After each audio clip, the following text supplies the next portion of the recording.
Hallelujah, praise the lord. Jesus India TV channel के इस live session में सबका स्वागत है। और आज का वचन है अंतिम दिन और हमारा मन। आज के वचन का विषय क्या है? अंतिम दिन और हमारा मन। देखो, अंतिम दिनों में हम लोग देख रहे हैं कि सारे लोग ये बोलते हैं कि भूकंप हो रहे हैं, बाढ़ें आ रही है, महंगाई बढ़ गई है, अकाल हो रहे हैं, ना सिर्फ युद्धों की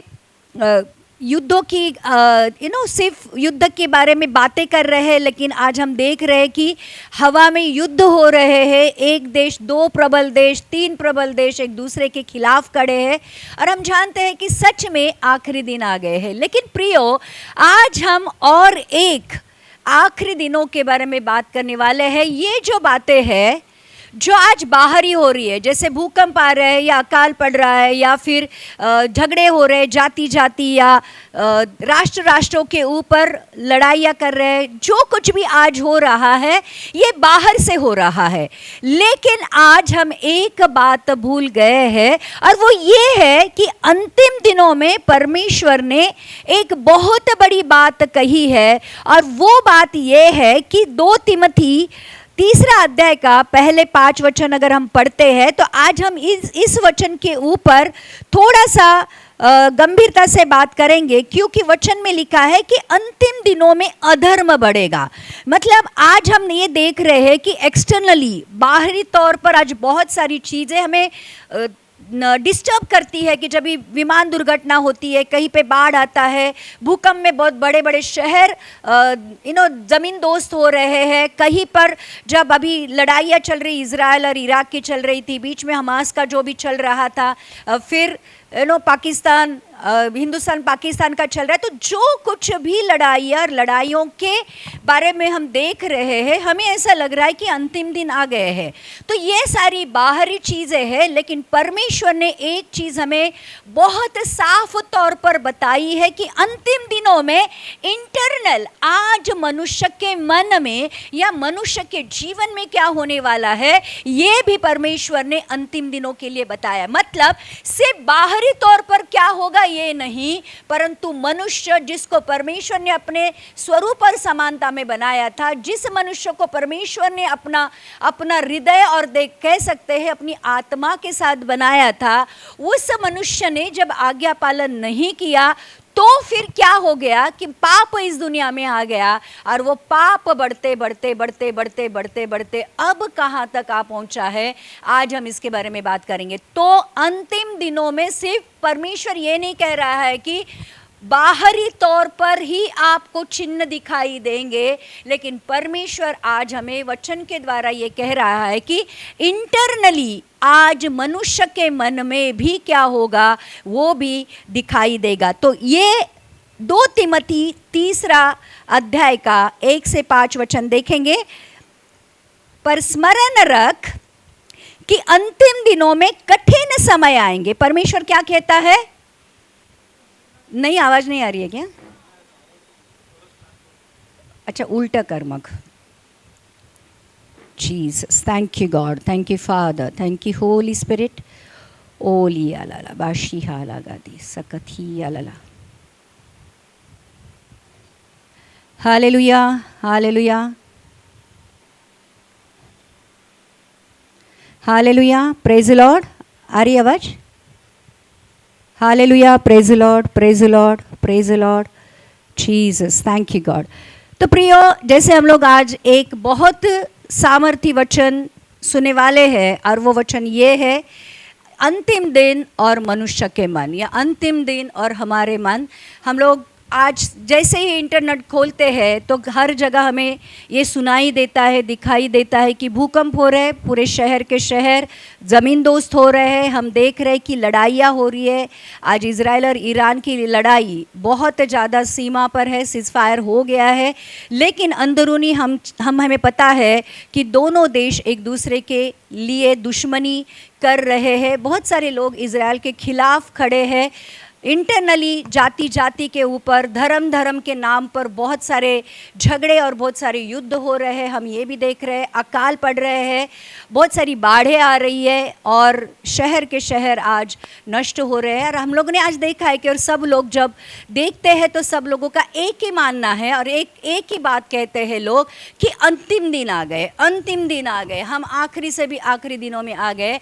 लेकिन प्रियो, आज जब बाहरी तौर पर परमेश्वर हमें ये दिखा रहा है कि हम अंतिम दिनों में आ गए हैं और दिन ब दिन ये जो भूकंप है, अकाल है, बाढ़ें है, महंगाई है और युद्ध है, ये सारा बढ़ रहा है।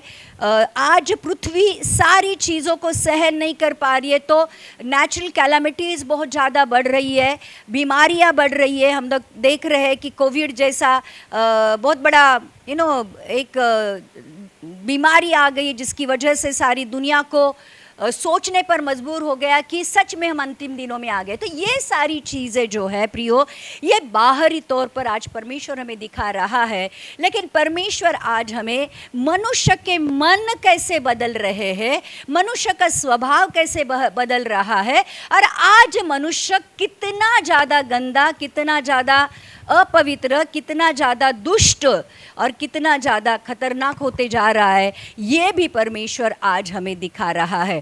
तो सिर्फ ये नहीं देखना है हमें कि बाहरी तौर पर क्या हो रहा है, लेकिन आज अंदर से आज मनुष्य के स्वभाव के साथ क्या हो रहा है, मनुष्य के स्वभाव में क्या बदलाव हो रहा है, ये भी देखना ज़रूरी है। क्योंकि बाइबल उसके बारे में भी बहुत डिटेल में एक एक स्वभाव मनुष्य जाति का कैसे बदल रहा है, कैसे दुष्टता से दुष्टता की ओर जा रहा है, आज हम बाइबल के वचनों के द्वारा ये सुनने वाले हैं कि अंतिम दिनों में मनुष्य पूरी तरह बदलने वाला है।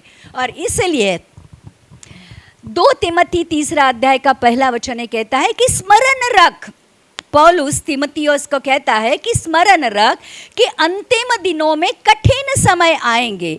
अब आप बोलोगे कि अंतिम दिन परमेश्वर के हिसाब से कौन सा है और अंतिम दिन मनुष्य के हिसाब से कैसा है? देखो, अंतिम दिनों में ये लिखा है कि जब पेंतुकुस के दिन पवित्र आत्मा उन 120 लोगों के ऊपर उतर कर आया, उसी दिन से अंतिम दिन शुरू हो गए। क्योंकि योएल की किताब में लिखा था कि अंतिम दिनों में परमेश्वर उसकी पवित्र आत्मा को हरेक के ऊपर उंडेलेगा और पेंतुकुस के दिन जब पवित्र आत्मा उतर कर आया, उन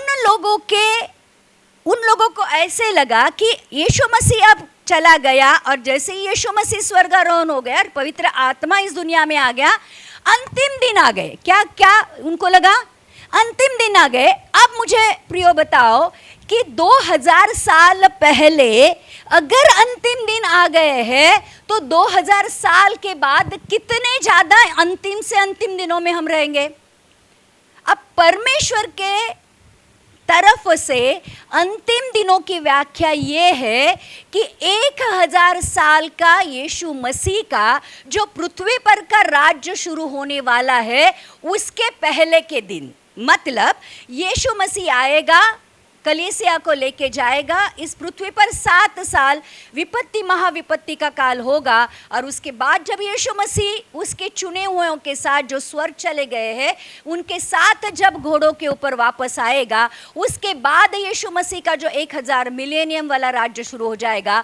उसके पहले के दिनों को परमेश्वर यीशु मसीह ने कहा है अंतिम दिन। अब मुझे बताओ, पेंतुकुस के दिन पवित्र आत्मा आकर कितने साल हो गए? 2000 साल हो गए। आज तो हम 25 में चल रहे हैं, मतलब 2020-25 साल तो वैसे भी हो गए, जबकि अंतिम दिन शुरू हो गए हैं। और प्रियो, आज हम देख सकते हैं कि अगर वो अंतिम दिन थे तो आज हम कौन से अंतिम दिनों में है। फिर आगे लिखा है अंतिम दिनों में कठिन समय आएंगे। क्या लिखा है?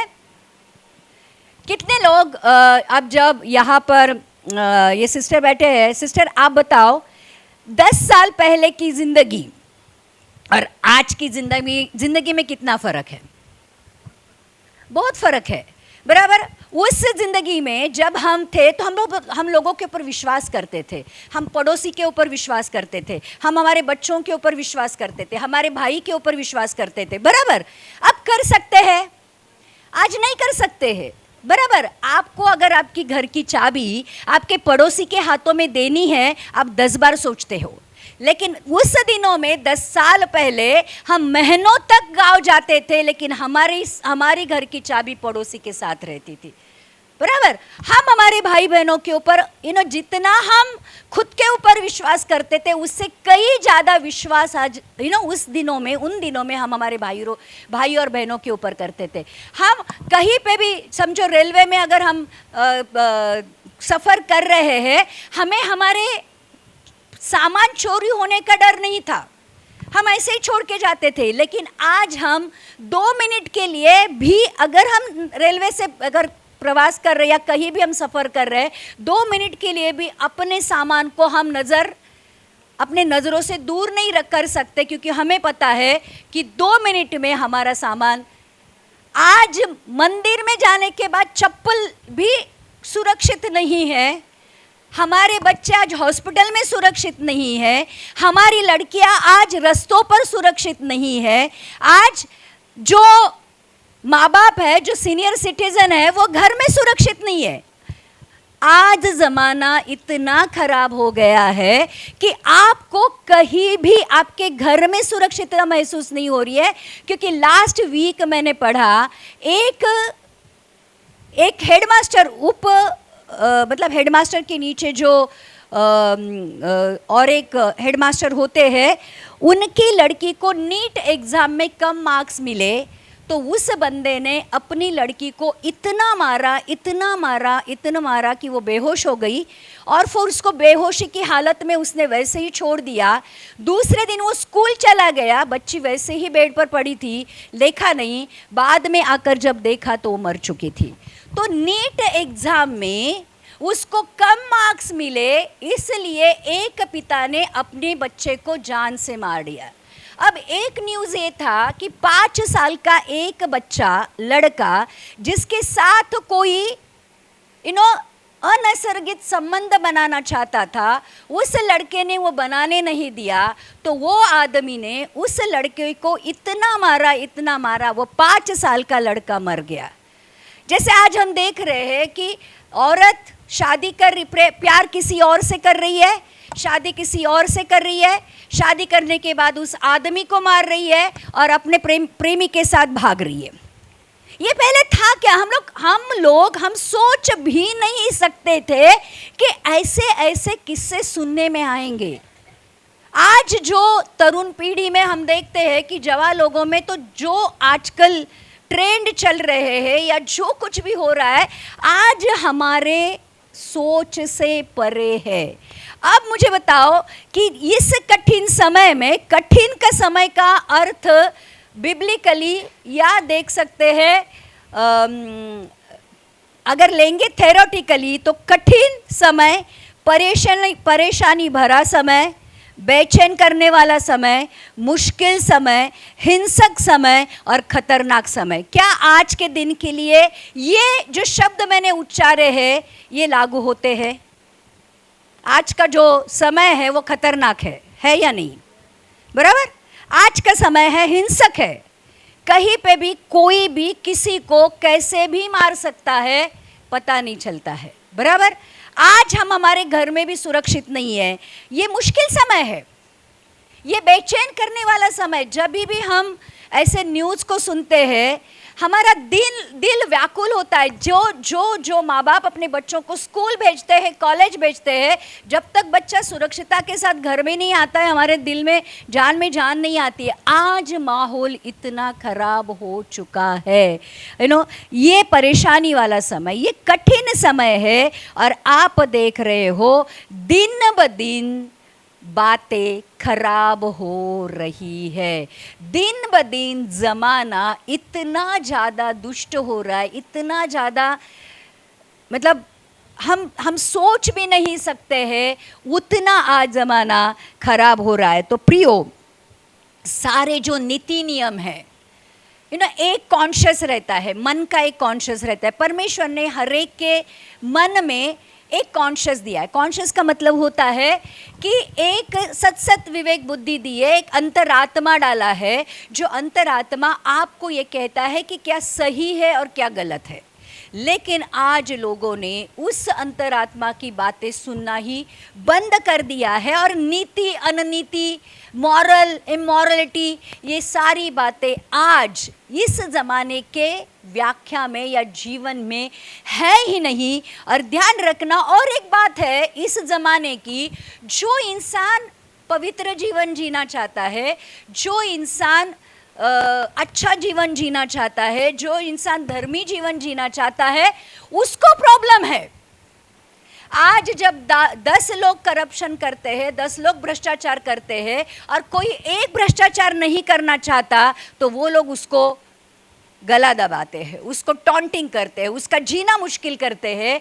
तो आज ज़माना ऐसा हो गया, चलो ठीक है, दुष्टता एक बार एक जगह से बढ़ रही है, ओके, लेकिन जो उनमें शामिल नहीं होना चाहता, जो एक अच्छा पवित्रता का, सच्चाई का जीवन जीना चाहता है, उसके लिए अब जीना मुश्किल हो गया। कितने लोग मानते हैं इस बात को? बराबर। अगर आज हम पवित्र जीवन बिताना चाहते हैं तो उनको आज लोग मूर्ख कहते हैं, उनको लोग आज नैरो माइंडेड कहते हैं, बैकडेटेड कहते हैं, एंटी सोशल कहते हैं। यहाँ तक कि सोसाइटी के लिए जो लोग अच्छे लोग हैं वो कहते हैं ये हमारे लिए खतरा है।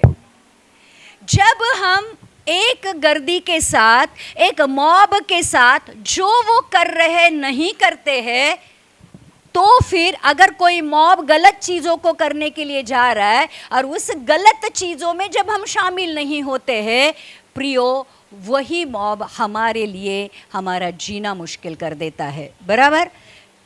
तो आज ज़माना ऐसा हो गया है कि पाप करना एक लाइफस्टाइल हो गया है। जितना पाप ज़्यादा करते हो उतना वो इंसान को बहुत ज़्यादा महत्व दिया जाता है। बराबर। आज ऐसे हो गया है कि भ्रष्टाचारी, जुर्म करने वाले लोग सत्ताधारी बन गए हैं, बड़े बड़े ऑफिसर्स बन गए हैं, लेकिन लोग उनका विरोध करने के बदले जाकर उनको सलाम करते हैं। आज हम कहते हैं कि ये आमदार बहुत करप्ट है, लेकिन जाकर आप उसी को वोट देते हो क्योंकि आपको पता है यही चुन के आने वाला है, क्योंकि इसकी पार्टी अच्छी है। मतलब आज अच्छे लोगों का गला दबाया जा रहा है और बुरे लोग और बुरे होने के बावजूद भी उनको ऊंचा उठाया जा रहा है। तो आज प्रियो, आज ये जो लोग हैं, जो सबसे बुरे लोग हैं, सबसे दुष्ट लोग हैं, जब सबसे भ्रष्टाचारी है, आज इस सोसाइटी के हीरो बनने लगे हैं या हीरो बन चुके हैं। बराबर। जितना ज़्यादा पैसा, आपको पता है कि पैसे वाला इंसान के सामने सब झुकते हैं। अब आपको पता है कि वो इंसान ने जो कमाया है वो गलत तरीके से कमाया है, लेकिन वो उसने कैसा कमाया ये हम नहीं देखते हैं। उसके पास पैसा है करके जाकर उसको सारे लोग सलाम करने लगे हैं। और प्रियो, पाप को जब कानूनन मान्यता मिलती है तो फिर लोगों को पाप करना पाप नहीं लगता। कितने लोग समझ रहे? जब कानूनन आपको अलाउ किया जाता है, परमिशन दी जाती है कि आप वो कर सकते हो, तो फिर आपको वो बुरा करने में बुराई नहीं लगती। जैसे अब कानूनन व्यभिचार करना, मतलब एक आदमी ने 2 औरत, एक के साथ शादी और दूसरे के साथ नाजायज संबंध रखना बुरी बात नहीं है, क्योंकि कानूनन अब व्यभिचार करना पाप नहीं या गुनाह नहीं है। अब कानूनन कह सकते हैं कि जो गे मैरिजेस है, लड़का लड़का शादी कर सकता है, लड़की लड़की शादी कर सकती है। अब 10 साल पहले अगर हमारे सामने ये बात आती थी तो हम छीथू करते थे, अरे ये क्या बात है, ये कैसे हो सकता है। लेकिन अब कानूनन लड़का लड़का और लड़की लड़की शादी कर सकती है, बकायदा उनका मैरिज रजिस्टर भी होता है। अब दारू पीने के लिए सरकार ने लाइसेंस दिए हैं। आपको पता है दारू पीने का लाइसेंस मिलता है। अब दारू पीना हम कहते हैं कि कानूनन गुनाह होना चाहिए, बिकॉज दारू पीने से बहुत सारी आत्मिक, शारीरिक, मानसिक और फाइनेंशियल प्रॉब्लम होती है, तकलीफ होती है। लेकिन जब कानूनन इन सारी चीज़ों को मान्यता मिलती है तो लोगों को वो पाप करने में बिल्कुल हिचकिचाहट नहीं होती है और ना ही कोई गम होता है कि जब सब लोग करते हैं, कानून भी उसके लिए हाँ कहता है, तो फिर लोग और ज़्यादा क्या कहते हैं, जोर लगाकर उसको करते हैं। और प्रियो, आज ध्यान रखना, दारू पीना, सिगरेट पीना, ड्रग्स पीना, पार्टियाँ करना, धूमधाम करना या जो कुछ भी है, आज हमें उसमें कोई भी दिक्कत महसूस नहीं होती है। हमारे ज़माने में अगर लड़कियाँ 7 के बाद घर पे आई तो घर में बहुत बड़ी मार पड़ती थी, जबकि फ़ोन भी नहीं थे बताने को। अगर समझो कुछ हो भी जाता था तो पहले डांट पड़ती थी, पहले मार पड़ती थी। अब लड़कियां रात रात भर भी बाहर रहती है, क्या करती है क्या नहीं करती है, माता पिता को उनको पूछना भी गुनाह है। माता पिता अपनी लड़की को या लड़के को जो रात भर बाहर रहता है, जबकि माता पिता को मालूम है ये दोस्तों के साथ पार्टी कर रहा है, ये दोस्तों के साथ दारू पी रहा है, लेकिन प्रियो माँ बाप आज अपने बच्चों को डांट नहीं सकते, मार नहीं सकते, पूछ नहीं सकते कि तू रात भर कहाँ था। तो आज ज़माना इतना ज़्यादा बदल गया है प्रियो, पाप करना एक लाइफस्टाइल हो गया है। बराबर? लाइफस्टाइल का मतलब बुरा नहीं लगता है। जैसे लाइफस्टाइल होती है कि अच्छा खाना, एक्सरसाइज करना, अच्छा पढ़ना, चर्च जाना, प्रार्थना करना, ये लाइफस्टाइल है, ये अच्छी चीज़ है। लेकिन आजकल पाप करना एक लाइफस्टाइल हो गया है। और ध्यान रखना, परमेश्वर का जो अंतिम दिन है, उसका आने का जो दिन है वो निर्धारित है। कब आएगा पता नहीं, लेकिन आएगा ज़रूर, ये निर्धारित है। और उससे पहले भी पाप का बढ़ना भी निर्धारित है। निर्धारित का मतलब होने ही वाला है या हो रहा है। तो प्रियो, परमेश्वर, हम कह सकते हैं कि प्रभु ऐसे दिन तेरी योजना का भाग कैसे हो सकते हैं। बराबर? जो पुराने लोग हैं या जो लोग आज सच में सच्चाई का, एक धार्मिकता का, पवित्रता का जीवन जीना चाहते हैं, वो ये कहेंगे या प्रश्न पूछेंगे कि प्रभु ऐसे दिनों को तूने कैसे परमिट किया, कैसे अलाउ किया। लेकिन प्रियो, पाप परमेश्वर से नहीं आया है। ध्यान रखना, पाप परमेश्वर से नहीं आया है। इनफैक्ट परमेश्वर का वचन कहता है परमेश्वर पाप को देख भी नहीं सकता है। तो ध्यान रखना, परमेश्वर ने मानव जाति को चुनाव दिया था। बात यहाँ पर इंसान ने प्रॉब्लमैटिक कर दी कि परमेश्वर ने जब इंसान को अपने स्वरूप और समानता में बनाया, परमेश्वर ने जब उसको अपनी आत्मा के साथ बनाया, तो जैसे परमेश्वर को चुनाव है, परमेश्वर कहता है जो मुझे अच्छा लगता है मैं करता हूँ, जिसके ऊपर अनुग्रह करना है मैं उसके ऊपर अनुग्रह करूँगा, जिसके ऊपर कृपा करनी है मैं उसके ऊपर कृपा करूँगा। परमेश्वर को लगा कि स्वर्ग ऐसे बनाना है, पृथ्वी ऐसे बनानी है, इंसान को ऐसा बनाना है, पेड़ ऐसे बनाने हैं, नदियाँ ऐसी बनानी है, आकाश ऐसा बनाना है। परमेश्वर को लगा, परमेश्वर ने बना दिया। बराबर? परमेश्वर को जाकर हम पूछ नहीं सकते कि तूने ऐसा क्यों बनाया और वैसा क्यों बनाया।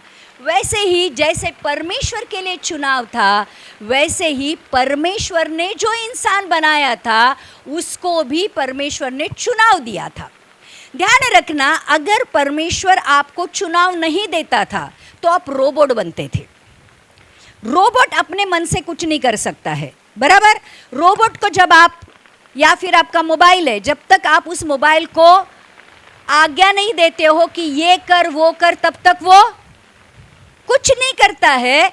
वैसे ही अगर परमेश्वर इंसान को रोबोट बनाता था कि मेरे परमिशन के बगैर आप कुछ नहीं कर सकते हो, तो शायद इंसान ट्रैक पे चलता था, लेकिन क्योंकि परमेश्वर ने इंसान को अपने स्वरूप और समानता में बनाया, और स्वरूप और समानता का अर्थ ये था कि जैसे परमेश्वर को चुनाव करने का अधिकार है, परमेश्वर ने वही चुनाव करने का अधिकार इंसान को दिया।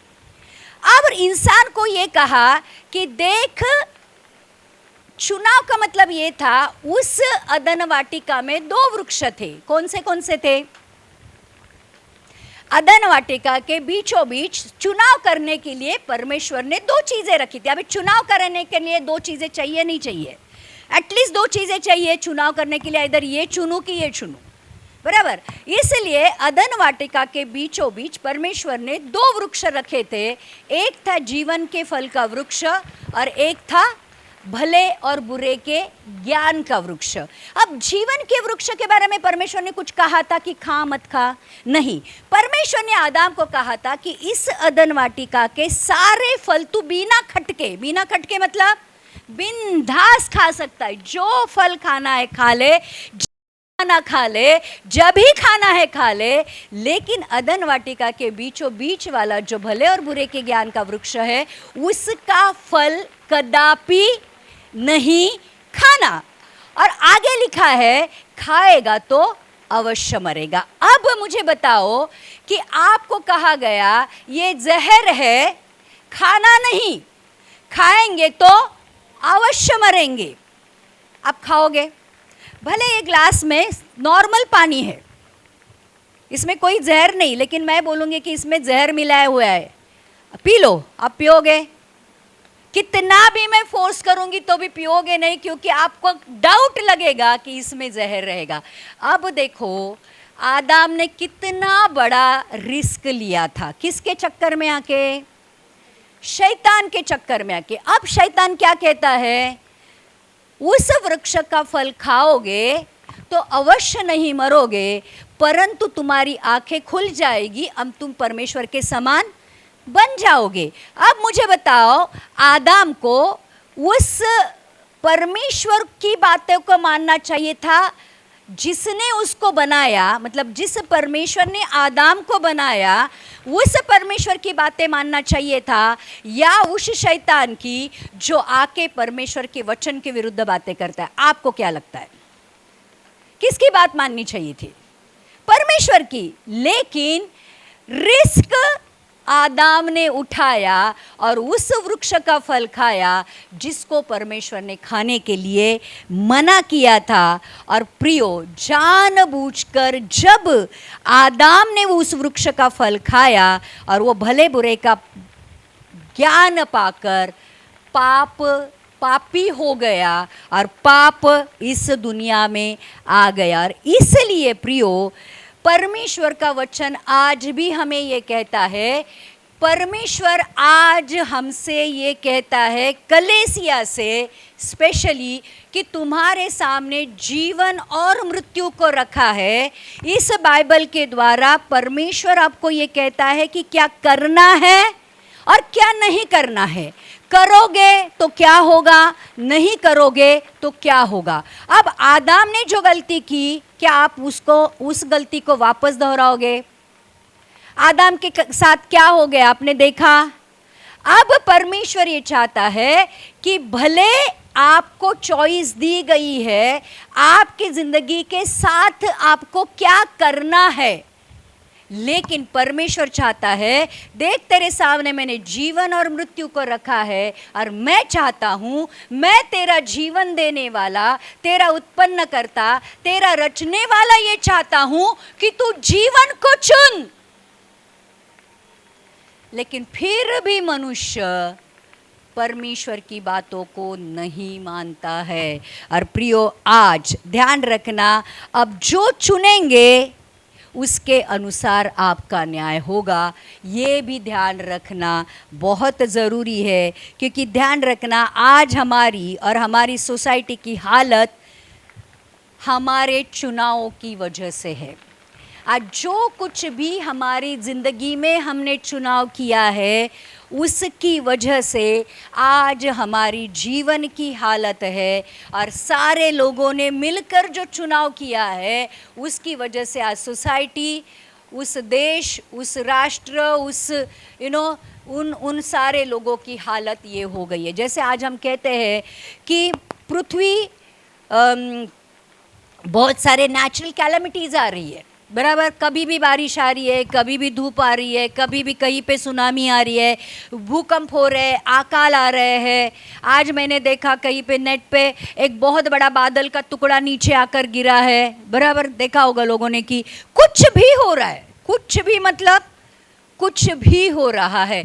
आज रेगिस्तान में नदियाँ बह रही है, बराबर, कई नदियाँ अपने आप सूख रही है, बराबर, जहाँ पर भूकंप कभी नहीं देखे गए थे वहाँ पर बड़े बड़े भूकंप हो रहे हैं, ज्वालामुखी फट रहे हैं। आज प्रियो ये क्या हो रहा है? क्योंकि इंसान ने पृथ्वी के साथ जो गलत चीज़ें की थी आज उसका भुगतान हम कर रहे हैं। जो जंगल के जंगल काट दिए थे, आज एसी और जो कह सकते हैं एसी और फ्रिज की वजह से हमारे ओजोन का जो लेयर है उसमें बहुत बड़े बड़े छेद आ गए हैं। अल्ट्रावायलेट रेज, आज जो सूर्य की जो गर्मी हम महसूस कर रहे हैं, ध्यान रखना दिन ब दिन सूर्य की गर्मी बढ़ने वाली है, ध्यान रखना। जैसे पहले 32, 34 टेम्परेचर था, हमारे मुंबई में भी इतना टेम्परेचर नहीं था, आज वो टेम्परेचर 38, 40 तक गया है। कई जगह ऐसी है इस जगत में, इवन मैं कहती हूँ महाराष्ट्र में, जहाँ पर टेम्परेचर 48 से 50 डिग्री हो गया है। आज जो छेड़छाड़ हमने पृथ्वी के साथ की है उसका परिणाम आज हम भुगत रहे हैं। तो प्रिय, जो कुछ भी हम करेंगे उसका परिणाम हमें आने वाले भविष्य काल में भुगतना पड़ेगा। एटलीस्ट मैं कहती हूँ मसीह लोगों ने तो जानना चाहिए, क्योंकि जो बीज आप आज बोते हो वो मल्टीप्लाई होकर, बहुगुणित होकर आपको काटना पड़ता है, ये भी ध्यान रखना। आज अच्छाई की है तो बहुतायत के साथ परमेश्वर वापस देगा, लेकिन आज बुराई की है तो बहुतायत के साथ वापस आने वाली है, ये भूलना नहीं। एटलीस्ट मुझे ऐसा लगता है मसीह लोगों ने तो इस बातों को समझना चाहिए। और ध्यान रखना, हम चाहते हैं कि हमारा पड़ोसी बदले, हम चाहते हैं मेरा बेटा बदले, हम चाहते हैं मेरा आदमी बदले, हम चाहते हैं कि मेरे जो काम में मैं जिनके साथ काम करता हूँ वो बदले, मेरे रिश्तेदार बदले, हम चाहते हैं राष्ट्र बदले। लेकिन क्या हम चाहते हैं कि मैं खुद बदलूं? एटलीस्ट शुरुआत मैं खुद से करूं। हम चाहते हैं कि पड़ोसी वाला झगड़ा निपट जाए, मेरे भाई के साथ झगड़ा निपट जाए, आज मेरे बाप के साथ जो मेरी अनबन है वो निपट जाए। लेकिन क्या हम ये चाहते हैं, क्या हम ये करते हैं कि शुरुआत मैं करूं? शुरुआत कोई नहीं करना चाहता, लेकिन सबको अच्छा बदलाव चाहिए। लेकिन सब लोग बुरे बनेंगे तो प्रियो सोसाइटी तो बुरी बनेगी ही बनेगी। तो शुरुआत एटलीस्ट जब तक हम नहीं करेंगे तो सोसाइटी से हम या अपने घर से या अपने रिश्तेदारों से हम क्या अपेक्षा रखेंगे? अब ध्यान रखना प्रियो, इसलिए परमेश्वर ने अगर आपके कॉन्शियस की बात, आपके अंदर जो आत्मा डाला है उसकी बातें आपको नहीं समझ में आती है ना, तो परमेश्वर ने कहा ठीक है मैं आपको नियम देता हूँ, ठीक है मैं आपको व्यवस्था देता हूँ। और इसलिए परमेश्वर ने क्या किया, परमेश्वर देखो, छोटे बच्चे को भी पता होता है कि झूठ बोलना पाप है। छोटे बच्चे को भी पता होता है कि मैंने चोरी की, उसके चेहरे से पता चलता है कि उसने चोरी की है, या फिर कुछ गलत किया होगा तो 2, 3, 5 साल का बच्चा भी जानता है कि उसने गलत किया। ये कैसे पता चलता है? क्योंकि परमेश्वर ने ऑलरेडी अंदर आपके एक ऐसा आत्मा डाला है, एक ऐसा विवेक डाला है, एक ऐसा कॉन्शियस डाला है जो आपको कहता है कि क्या सही है और क्या गलत है, बराबर। अब परमेश्वर ने क्या किया, ठीक है तुमको अंतरात्मा की बातें नहीं सुननी है ना, मैं लिख के देता हूँ।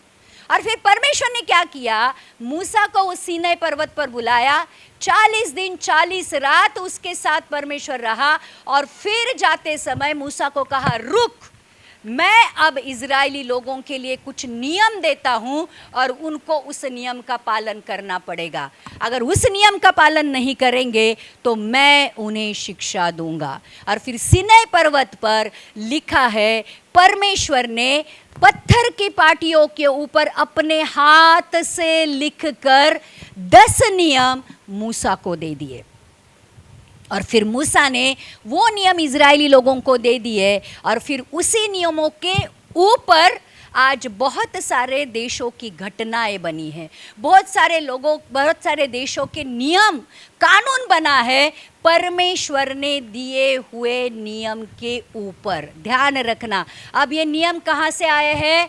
ये नियम स्वर्ग से परमेश्वर ने मानव जाति को दिए हैं।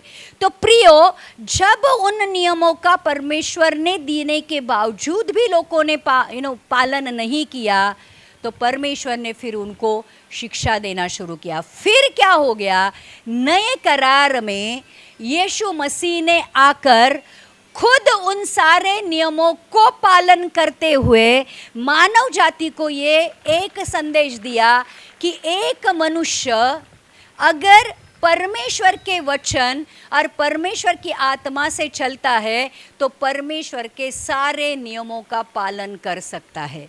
यीशु मसीह ने आकर हमें ये बता दिया कि एक मनुष्य बिना पाप किए भी अपने जीवन को जी सकता है। ऐसा नहीं है, लोगों ने एक गलत धारणा ये बनाई है, मनुष्य है तो गलती तो करेगा ही, बराबर, माणूसच आहे काय म्हणतात, मराठीमध्ये बोलतात की माणूसच आहे, गलती तर करणारच ना, मनुष्य है गलती तो करेगा ही ना। मतलब हमको ऐसे लगता है मनुष्य है तो गलती करना मनुष्य का कर्तव्य है, लेकिन यीशु मसीह ने आकर इस देह में आकर हमें ये बताया कि हम परमेश्वर के हर एक नियम का पालन कर सकते हैं, हम अगर पवित्र आत्मा के द्वारा और परमेश्वर के वचन के द्वारा चलते। और इसलिए वो कहता है, मैं भविष्यद्वक्ताओं की और व्यवस्था की किताब को पूरी करने आया हूँ, ना कि उसको नष्ट करने आया हूँ। तो प्रियो, अब यीशु क्यों आएगा? ध्यान रखना, अब यीशु क्यों आएगा? अब यीशु इसलिए भी आएगा, मतलब ये बात तो है कि अपनी कलीसिया को लेके जाने के लिए, लेकिन कौन सी कलीसिया को लेके जाएगा वो आपको पता है? जो कलीसिया आज परमेश्वर के वचन और आत्मा के अनुसार चल रही है, उसको ही वो उठा के लेके जाएगा, और बाकी सारे लोगों का न्याय होगा। ये भी ध्यान रखना बहुत ज़रूरी है। अगर आज हम कहते हैं कि हम अंतिम दिनों में हैं, अंतिम दिनों में हैं, अंतिम दिनों में हैं, तो प्रियो, क्या आपको ये नहीं लगता है कि इन अंतिम दिनों में अगर सारी चीज़ें हमें चिल्ला चिल्ला कर ये कह रही है कि यीशु का आना करीब है, तो क्या आपने कभी अपने अंदर झांक कर ये देखा है? क्या मेरा जीवन यीशु मसीह के अनुसार है? अगर आज यीशु आता है तो क्या मैं इस योग्य हूं कि यीशु मसीह के साथ उठाया जाऊं? कितने लोग समझ रहे, मुझे बताओ। आज हमको लगता है अरे युद्ध हो गया, यीशु मसीह का आना करीब है, अरे यहाँ पे भूकंप हो गया, यीशु मसीह का आना करीब है, अरे यहाँ पे बाढ़ आ गई, यीशु मसीह का आना करीब है, अरे यहाँ पर एक ज्वालामुखी फट गया, यीशु मसीह का आना करीब है। क्योंकि परमेश्वर ने अपने किताब में ये लिखे रखा है कि अंतिम दिनों में ये सारे चिन्ह दिखाई देंगे। लेकिन प्रियो, क्या परमेश्वर ने अंतिम दिनों में मनुष्य कैसे दुष्टता की ओर बढ़ने वाला है और दुष्टता कैसे कैसे करने, हम लोग आएंगे उस वचन के ऊपर कि कैसे कैसे मनुष्य का स्वभाव आज बदलने वाला है। लेकिन आज जब यीशु मसीह आने का समय करीब आ गया है, कभी हमने अपने अंदर झांक कर देखा है कि मैं यीशु मसीह के उठाए जाने के लिए काबिल हूँ या नहीं हूँ? आमीन। तो प्रियो, पाप बढ़ने वाला है। आने वाले दिनों में क्या होने वाला है? देखो, अगर आपको लगेगा तो मैं आपको प्रूव कर सकती हूँ। मत्ती की किताब का 24वां अध्याय का 12वां वचन पढ़ेंगे। क्या लिखा है? अधर्म के बढ़ने से बहुतों का प्रेम ठंडा हो जाएगा। परमेश्वर क्या कहता है? पाप बढ़ने से, अधर्म का मतलब पाप के बढ़ने से बहुत सारे लोगों का प्रेम क्या हो जाएगा? देखो, अगर आपको किसी इंसान के अंदर प्रेम है कि नहीं देखना है, तो उस इंसान के जीवन के पाप देखो। कितने लोग समझ रहे हैं? अगर आप के जीवन में बहुत सारे पाप है तो समझ लेना आपके अंदर प्रेम नहीं है। तो क्योंकि प्रेम और पाप का जो बैलेंस है वो अपोजिट है। जैसे प्रेम बढ़ता है पाप कम होने लगते हैं, और जैसे पाप बढ़ने लगते हैं प्रेम कम होने लगता है। तो ध्यान रखना, जब हमारी जिंदगी में पाप बढ़ जाता है, इसका मतलब ये होता है परमेश्वर के प्रति और अपने पड़ोसी के प्रति हमारा प्रेम कम हो रहा है। तो जब प्रेम ही नहीं रहता, हमें किसी के ऊपर दया नहीं आती, किसी के ऊपर करुणा नहीं आती, किसी को मदद करने का मन नहीं करता, जब हमें किसी को माफ करने का मन नहीं करता, तो समझ लेना आपके जीवन में बहुत सारे पाप है।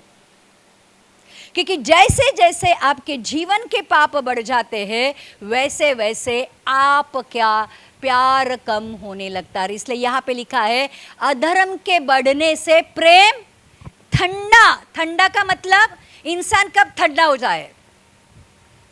इंसान मरा कि नहीं देखने के लिए देखते हैं कि वो ठंडा हो गया कि नहीं हो गया, बराबर। इंसान कब ठंडा होता है? मरने के बाद। इसलिए परमेश्वर का वचन ये कहता है कि जब अधर्म बढ़ता है तो आपके जीवन का प्रेम मर चुका हुआ होता है। कितने लोग समझ रहे हो नहीं समझ रहे हो? बराबर। तो जब अधर्म बढ़ता है तो प्रेम ठंडा होता है। और एक बात मैं कहती हूँ, आखिरी दिनों में एक बहुत बड़ा डिस्टिंक्शन, एक बहुत बड़ा अलगाव दिखाई देगा।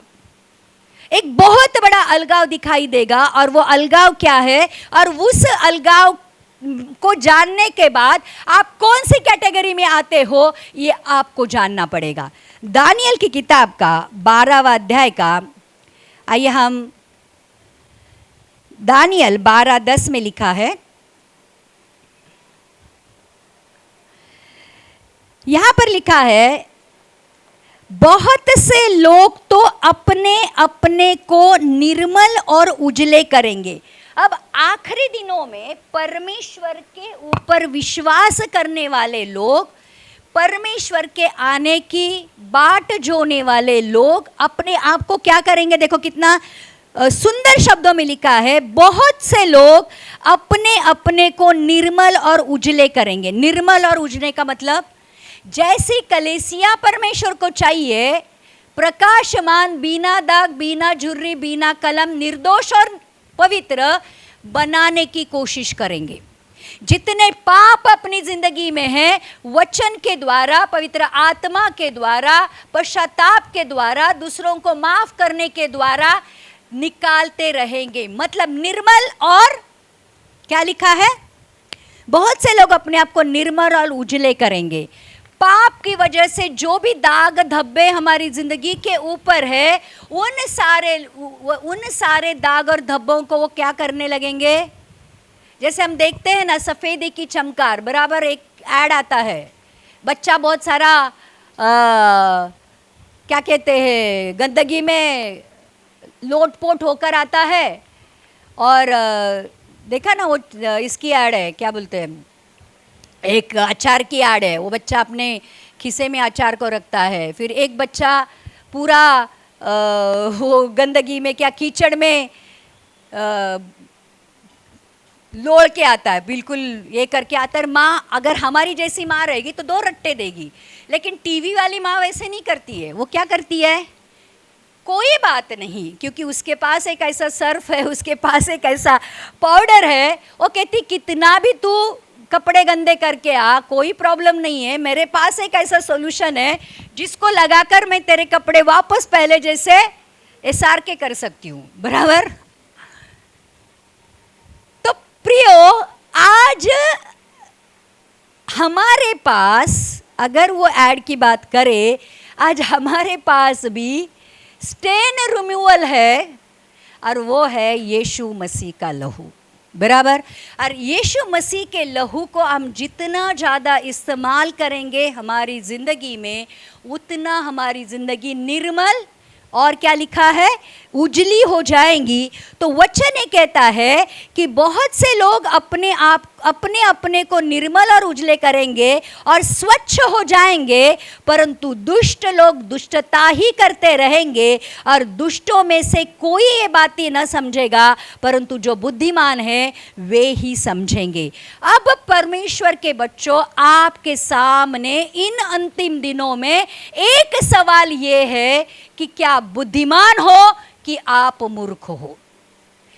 जो बुद्धिमान है वो अपने आप को शुद्ध, निर्मल और स्वच्छ बनाएंगे दिन ब दिन। आप देखोगे कि कल मेरी जिंदगी में कितने पाप थे और उसमें से आज कितने कम हो गए। कल देखेंगे कि कल इतने थे, आज इतने कम हो गए। मतलब जो बुद्धिमान है, जो यीशु मसीह के आने के बाद जो रहे हैं, उसके लिए तैयारी कर रहे हैं, ध्यान रखना वो लोग अपने आप को पवित्र पवित्र करते रहेंगे। लेकिन जिनको यीशु मसीह के आने से कोई लेना देना नहीं है, या यीशु मसीह के आने से उनके जीवन में कोई फर्क नहीं पड़ता है, वहाँ पर लिखा है और दुष्ट लोग दुष्टता ही करते रहेंगे।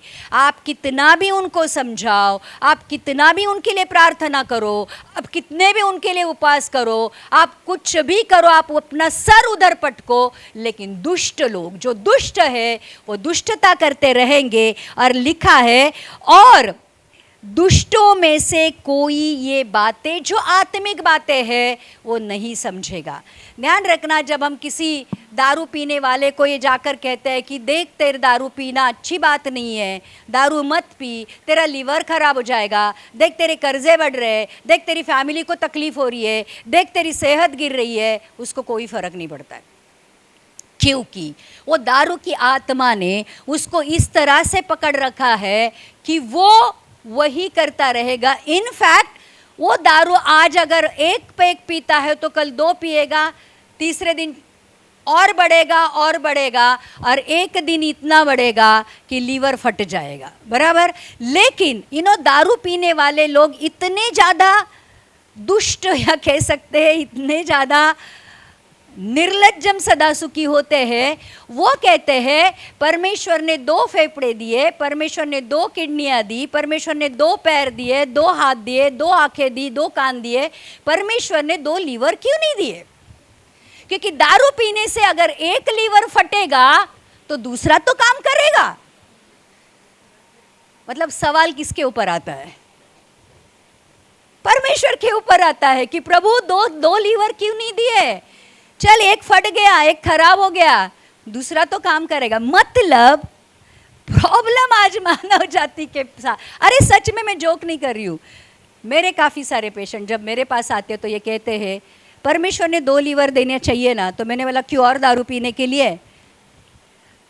मतलब लोग आज इतने ज़्यादा दुष्ट हो गए हैं, और लिखा है कि दुष्टता ही करते रहेंगे, और दुष्टों में से कोई आत्मिक बातों को नहीं समझेगा, परंतु जो बुद्धिमान है। अब जो बुद्धिमान है, अब ध्यान रखना, अब आप मानते हो आप अंतिम दिनों में आ गए हो? कितने लोग मानते हैं? हाथ ऊपर करो।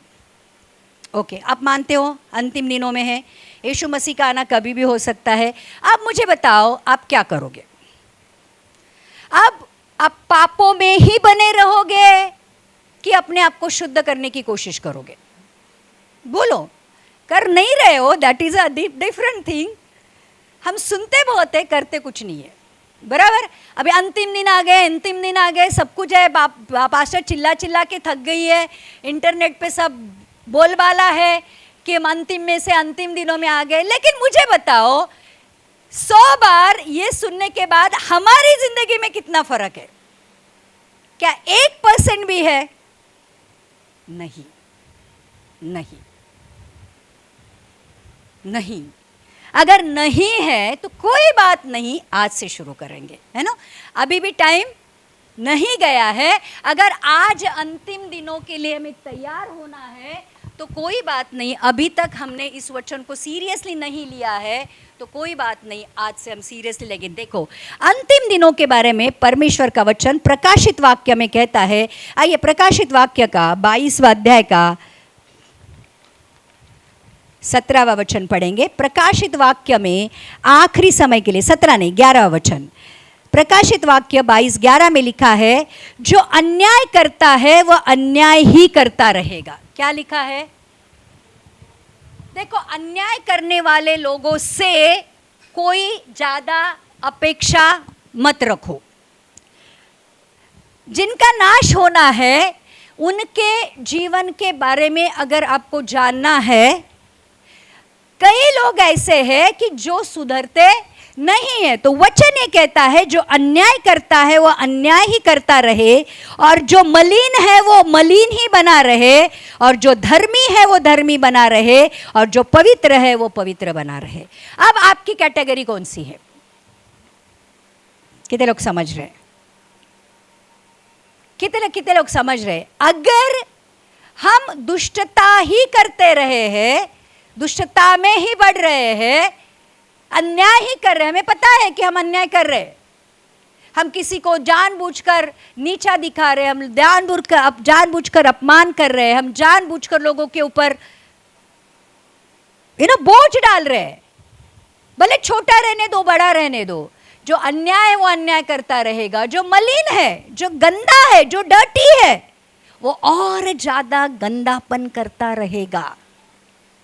लेकिन जो पवित्र है वो पवित्र बनता रहेगा, और जो धर्मी है वो धर्मी बनता रहेगा। और देखो यीशु मसीह क्या कहता है, सुन लो, कान खोलकर सुन लो। 12वां वचन कहता है, देख मैं शीघ्र आने वाला हूं और हरेक के काम के अनुसार बदला देने के लिए मेरे पास प्रतिफल है।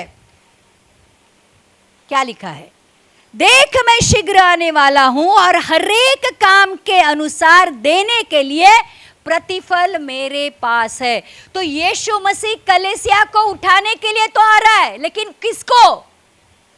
जो धर्मी है, जो धर्मीपन में बने रहे हैं, जो पवित्र है, जो पवित्रता में चल रहे हैं, उनको उनके कामों का बदला देने, और जो मलिन और जो दुष्ट है, जो अन्याय करने वाले हैं, उनके कामों का भी बदला देने या उनके कामों का भी प्रतिफल देने यीशु मसीह जल्द आ रहा है। देख मैं शीघ्र आ रहा। जैसे ये शब्द सुनती हूं मेरी रूह कांप उठती है। देख मैं शीघ्र आ रहा। सुनोगे सच में? आज जो यीशु मसीह के ऊपर विश्वास करते हैं, जो यीशु मसीह के आने का इंतजार करते हैं, उनकी रूह कांपनी चाहिए कि यीशु मसीह आ रहा है। तो प्रियो ध्यान रखना, आज आखिरी दिनों की जो चिन्ह बाहरी तौर से देख रहे हो, अब आपको इंटरनली अपने आप के अंदर भी जांचना जरूरी है।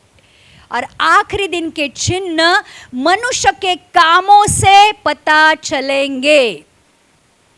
आज जिस प्रकार से दुष्टता इस दुनिया में बढ़ रही है, जिस प्रकार से पाप करने के नए नए तरीके लोगों ने ढूंढ के निकाले हैं, लोगों को सताने के, मारने के तरीके, उस दिन उस औरत का मैंने एक बीच में ऐसी न्यूज़ थी कि एक औरत का अफेयर किसी और के साथ था। उसका आदमी दुबई से आता है और वो औरत अपने आदमी के टुकड़े करती है, एक ड्रम में भरती है, उस ड्रम में सीमेंट डालती है, और वो जो ड्रम है अपने घर में रखती है, और उस मर्डर करके वो अपने जो कुछ भी उसका जो दोस्त है उसको घर पे बुलाती है। मतलब ये क्या मानसिकता है?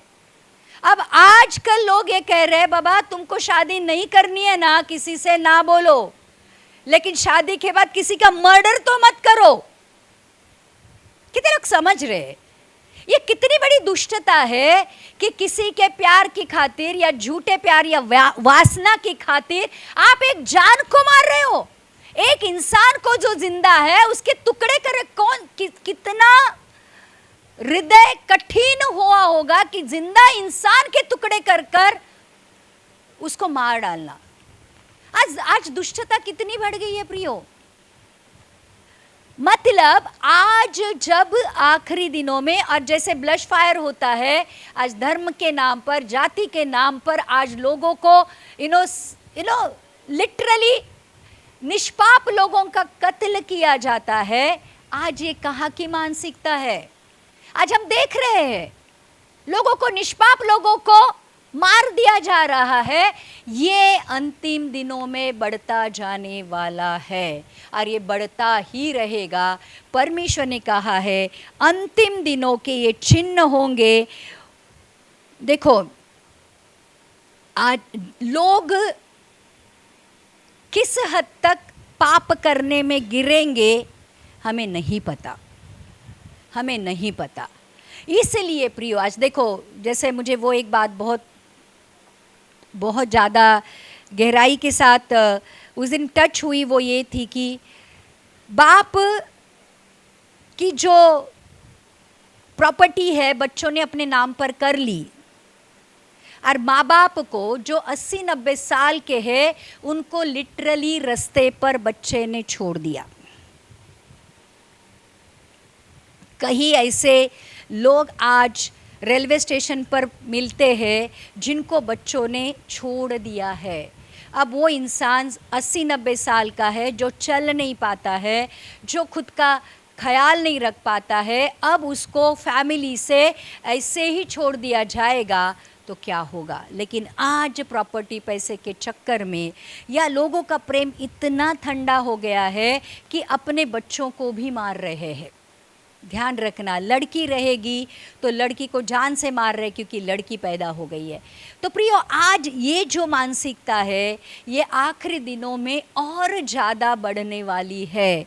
ध्यान रखना, हम आज मतलब हम सोच भी नहीं सकेंगे कि लोग किस तरह से दूसरे लोगों के साथ पेश आएंगे या दूसरे लोगों को ट्रीट करेंगे, हमें नहीं पता है। इसलिए प्रियो इन आखिरी दिनों में और एक बात हमें करनी है, हमें तो पवित्र बनना ही है। हमें वचन के अनुसार, हमें प्रार्थना में, हमें पवित्र आत्मा में बढ़ना है। लेकिन एट द सेम टाइम आपका और एक कर्तव्य है, ऐसे लोग जो आज आपको दिखाई देते हैं, जो अन्याय में हैं, जो आज तकलीफ़ में है, जो आज प्रॉब्लम में है, जो आज सताए गए हैं, जो आज छोड़े गए हैं, उनको भी यीशु मसीह का प्यार दिखाओ, उनको भी यीशु मसीह में लेके आओ। देखो, अगर परमेश्वर का वचन ये कहता है कि प्यार का अधर्म बढ़ने से प्यार ठंडा हो रहा है, तो आज अगर हमारे अंदर यीशु मसीह है, और यीशु मसीह का नाम क्या है पता है? परमेश्वर खुद को क्या कहता है? परमेश्वर प्यार है। और अगर परमेश्वर प्यार है और वो परमेश्वर हमारे अंदर है, तो प्रियो 2000 साल पहले यीशु मसीह ने जिस तरीके से प्यार से हमें जीता है, आज हमें भी लोगों को प्यार से यीशु मसीह के लिए जीतना है। हमारे अंदर का प्यार कम मत होने दो। ध्यान रखना, अगर यीशु मसीह आपके अंदर है तो आपको दूसरों को प्यार करने में दिक्कत नहीं होती है, मदद करने में दिक्कत नहीं होती है, माफ़ करने में दिक्कत नहीं होती है, क्योंकि वो आप नहीं करते हो, आपके अंदर का परमेश्वर आपके अंदर रहकर दूसरों के लिए करता है। कितने लोग समझ रहे हैं? इसलिए आखिरी दिनों के चिन्ह ये होंगे कि जो परमेश्वर के चुने हुए हैं, जो परमेश्वर से प्यार करते हैं, जो परमेश्वर के द्वारा अब उठाए जाने वाले हैं, वो लोग जग क्या करता है, जग क्या सोचता है, इसके चक्कर में नहीं पड़ेंगे। वो लोग परमेश्वर क्या कहता है, परमेश्वर क्या सोचता है, और परमेश्वर की मेरे लिए क्या योजना है, उसको ढूंढेंगे और उसको पूरा करते रहेंगे। और जैसे परमेश्वर का वचन ये कहता है, माफ करो तो माफ किया जाएगा, दिया करो तो दिया जाएगा, कोई एक गाल पे मारे तो दूसरा गाल दे देना, कोई शर्ट मांगे तो कोट दे देना। ये सारे जो वचन हैं, ये सिर्फ बाइबल में पढ़ने के लिए नहीं है, बाइबल से पढ़ने के लिए नहीं है, परंतु जो इंसान यीशु मसीह के आने के लिए तैयार होगा, उन वचनों के ऊपर लिटरली चलेगा। दुश्मनों को माफ करो, सताने वालों के लिए प्रार्थना करो। वो इंसान जो यीशु मसीह का इंतजार कर रहा है वो उस वचन के ऊपर चलेगा। कितने लोग समझ रहे? कठिन लगेगा, लेकिन देखो यीशु मसीह के साथ उठाया जाना सादी बात नहीं है, छोटी बात नहीं है। स्वर्ग के लिए क्वालिफाई होना क्या आपको लगता है छोटी सी बात है? आप इधर ऐश भी करोगे, आप इधर मनमानी करोगे और फिर चाहोगे कि मैं यीशु मसीह के साथ उठाया जाऊं। परमेश्वर को क्या हम उल्लू बना सकते हैं? कितने लोग समझ रहे? आज सच में परमेश्वर वाला स्वभाव परमेश्वर को दिखाओगे तो ही उठाए जाओगे ना। कितने लोग समझ रहे? और इसलिए प्रियो, जो आज पढ़ेंगे बाइबल से उनको सिर्फ सुनना नहीं है, सिर्फ सुनने वाले नहीं, परंतु परमेश्वर ने क्या कहा है उसके अनुसार चलने वाले बनो। और ध्यान रखना, आज थोड़ी आत्मिक आंखों को भी खोल के रखना है कि जग में क्या हो रहा है, चर्च में क्या हो रहा है, और मेरे साथ मेरे अंदर क्या हो रहा है। और ध्यान रखना, कोई कुछ भी कहे, कोई कुछ भी करे, हमें अगर देखो अभी दो कैटेगरीज है। दो कैटेगरीज ये है, मसीह के ऊपर विश्वास करने वाले और मसीह के ऊपर विश्वास नहीं करने वाले। अब जो विश्वास नहीं करेंगे उनका तो न्याय तय है, वो ट्रिब्यूलेशन में, नरक में जाने वाले, बराबर। अब जो परमेश्वर के ऊपर विश्वास करते हैं उनमें भी दो कैटेगरीज है। अब दो कैटेगरीज ये है मसीह लोगों में। एक वो है जो बहुत ज़्यादा बड़ी तादाद में है, उनको मसीह अपने स्वार्थ के लिए चाहिए। मतलब प्रभु नौकरी दे, जैसे मैं हमेशा कहती हूँ कि प्रभु गाड़ी दे, बंगला दे, पैसे दे, नौकरी दे, करियर दे, शादी होने दे, बच्चे होने दे, बाकी मसीह के साथ हमारा कोई संबंध नहीं है। वो बाइबल हाँ ठीक है हम पढ़ेंगे, प्रार्थना करेंगे, हम चर्च जाएंगे, लेकिन उसके ऊपर चलेंगे नहीं। हमारी ज़िंदगी हम हमारी तरीके से जिएंगे और परमेश्वर के साथ जो भी धार्मिकता पूरी करनी है हम करेंगे ऊपर से। लेकिन एक कैटेगरी ऐसी रहेगी जो बहुत कम रहेगी। इसलिए परमेश्वर का वचन कहता है सकेत है वो फाटक और छोटा है, कठिन है वो मार्ग, वो कहा जाता है जीवन को जाता है। और बड़ा है वो फाटक और बड़ा है वो मार्ग जो नाश की ओर जाता है, और बहुत कम है जो उस कठिन और सकेत फाटक से प्रवेश करने पाएंगे। तो आज ये जो बहुत कम है, आज हम कौन सी कैटेगरी में है? ध्यान रखना, अगर हम वो कठिन मार्ग और सकेत फाटक से प्रवेश करने वाले हैं तो प्रियो, फिर अपने आप को परमेश्वर के वचन और आत्मा के अनुसार चलाना बहुत ज़रूरी है। तो एक कैटेगरी ये है, परमेश्वर से कुछ मिले ना मिले, दुख ही दुख मिले, कठिनता ही कठिनता मिले, अन्याय ही अन्याय होता रहे, कुछ भी नहीं मिले, तो भी वो कहेंगे कि मेरा रिवॉर्ड, मेरा प्रतिफल यीशु मसीह लेकर आने वाला है। इस दुनिया से ना मुझे कुछ चाहिए और ना ही इस दुनिया से मैं कुछ लेके जाऊंगा। जो कुछ भी मेरा प्रतिफल है, मेरा यीशु साथ में लेके आने वाला है, और मेरा प्रतिफल मुझे शायद पृथ्वी पर नहीं मिलेगा लेकिन स्वर्ग में जरूर मिलेगा। और बस वो विश्वास की खातिर कि अनंत काल तक मुझे यीशु के साथ रहना है, वो लोग अपने आप को यीशु मसीह के आने के लिए तैयार करेंगे। कितने लोग समझ रहे हैं? अब आप कौन सी कैटेगरी हो? सवाल क्या है? अंतिम दिनों में हम कौन सी क्या? अब अगले वचन में हम देखेंगे कि लोगों के स्वभाव कैसे बदलेंगे। ये सिर्फ इंट्रोडक्शन था, ये सिर्फ मैं आपको परिचय करके दे रही थी कि आखिरी दिनों में मनुष्य कैसे बदल रहे हैं। अभी आने वाले दिनों में परमेश्वर ने कितनी स्पष्टता के साथ मनुष्य के स्वभाव के बारे में बातें की है। मैं आपको एक एक स्वभाव के बारे में डिटेल में बताने वाली हूँ, ताकि अगर वो स्वभाव आपके अंदर है तो आप उसको जड़ से निकाल कर फेंक सको। मैन, आइए हम अपनी आंखों को बंद करते हैं। धन्यवाद करते परमेश्वर, धन्यवाद करते हैं, धन्यवाद करते हैं, धन्यवाद करते हैं प्रभु आज इस वचन के लिए। सच में प्रभु, जिनको तू बचाना चाहता है, जिनको तू अपने साथ लेके जाना चाहता है, उनके साथ तू वचन के द्वारा बातें करता है। तू वचन के द्वारा बातें करता है ताकि प्रभु वो अपने जीवन से वो सारी चीज़ों को निकाल सके जो चीज़ें तेरी ओर से नहीं है परमेश्वर। जैसे प्रभु सदोम अमोरा का नाश होने वाला था, तो स्वर्गदूत परमेश्वर लूत और लूत की फैमिली के पास आया।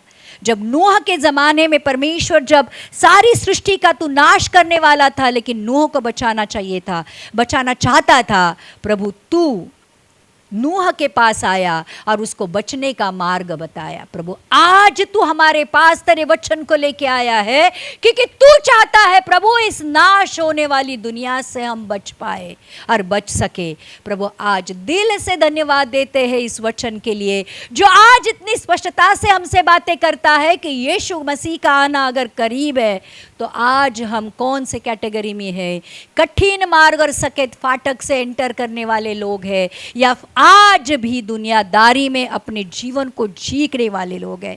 प्रभु यीशु आज जो तूने हमें एक अलगाव बताया है परमेश्वर, आज हम उसको जान गए हैं।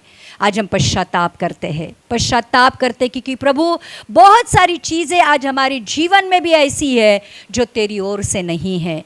आज जो आदम का स्वभाव हमारे अंदर है प्रभु, आज भी हम पाप में हैं और प्रभु तेरे वचन के द्वारा आज तूने बहुत स्पष्टता से हमारे साथ बातें की है, इसलिए हम आपका धन्यवाद करते हैं प्रभु। सच में आज दिल से हम तुझे धन्यवाद करते हैं कि प्रभु तूने बहुत स्पष्टता के साथ भले वचन आज हमें चुभा, लेकिन प्रभु तूने हमसे बातें की है। प्रभु आज हम अपने आप को नम्र करते हैं, आज हम अपने आप को नम्र करते हैं तेरे सामने परमेश्वर और कहते हैं कि प्रभु हमें माफ़ कर। आज भी प्रभु हमारे जीवन में ऐसी बातें हैं प्रभु जो तेरी ओर से नहीं है, आज हम उन बातों के लिए पश्चाताप करते हैं।